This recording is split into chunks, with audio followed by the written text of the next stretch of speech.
Hello everyone, कैसे आप सब। स्वागत है आपका अपना यूट्यूब चैनल आदर्श अकेडमी में।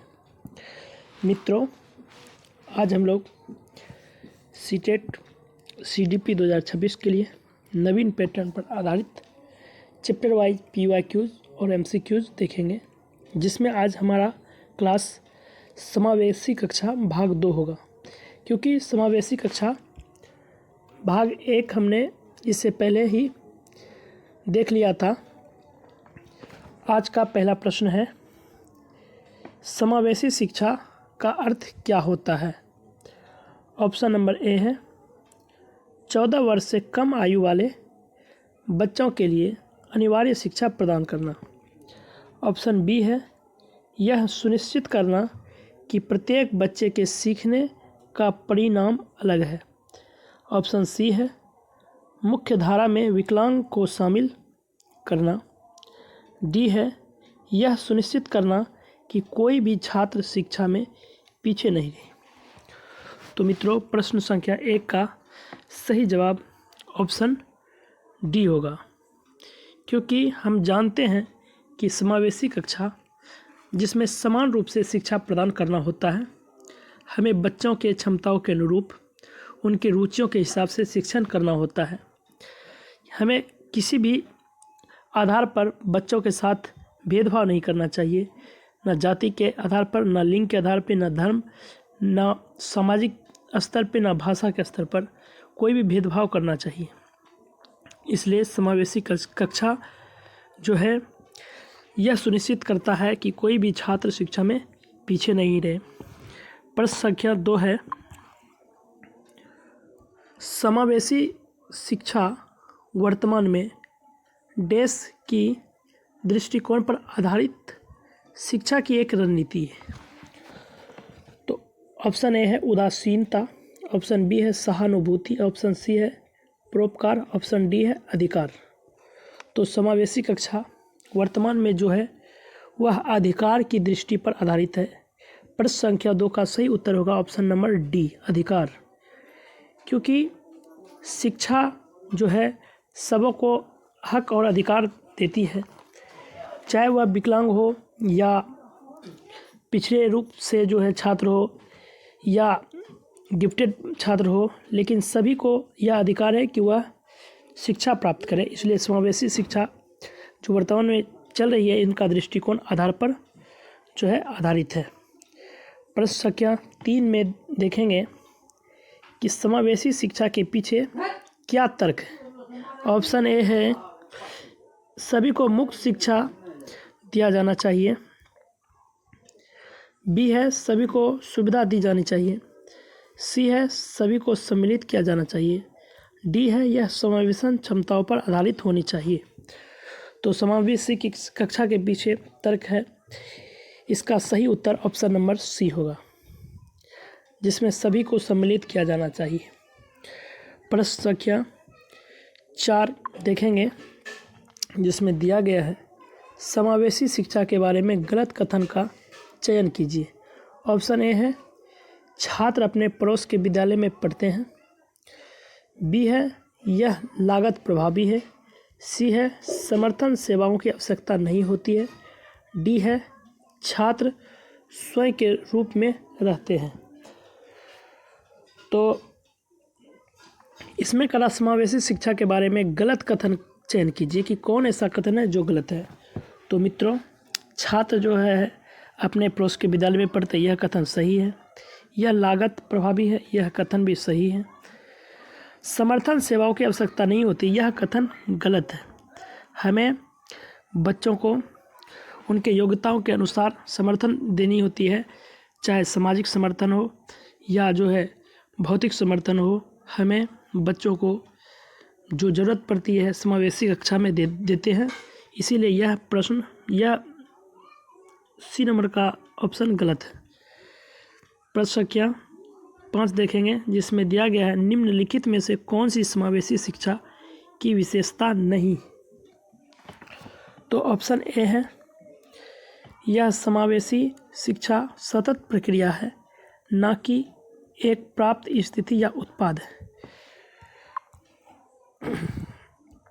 बी है यह विकलांग बच्चों की देखभाल से उनके शिक्षा और व्यक्तिगत विकास के लिए सेवा में बदलाव है। सी है यह केवल विशेष आवश्यकता वाले छात्रों के अधिगम को बढ़ाती है। तो डी है यह सभी छात्रों की क्षमता को अधिकतम करने का प्रयास करती है। तो मित्रों, समावेशी शिक्षा की विशेषता नहीं है। तो इसका सही जवाब होगा ऑप्शन नंबर सी, यह केवल विशेष आवश्यकता वाले छात्रों के अधिगम को बढ़ाती है। यह जो है सही नहीं है।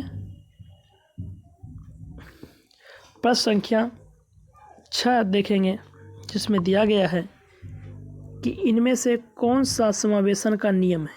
ऑप्शन ए भेदभाव, ऑप्शन बी है मानकीकृत अनुदेश, सी है पृथक्करण और नामांकित करना।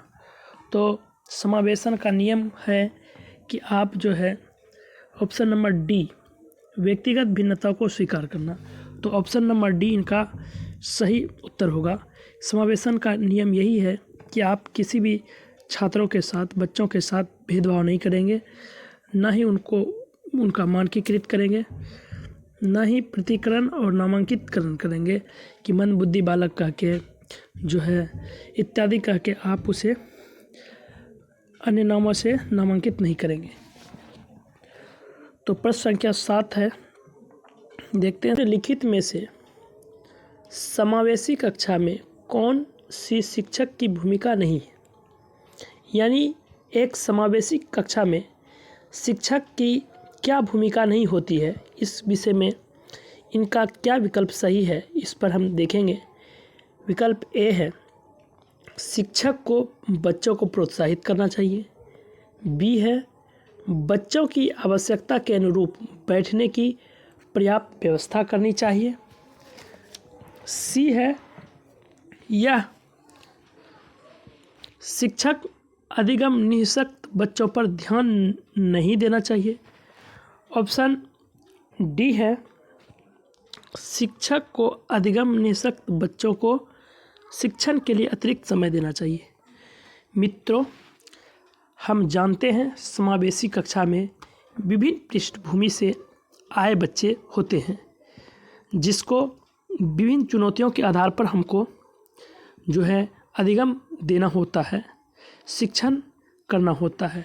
तो इसमें शिक्षकों की पहली भागीदारी होती है कि वह बच्चों को प्रोत्साहित करें।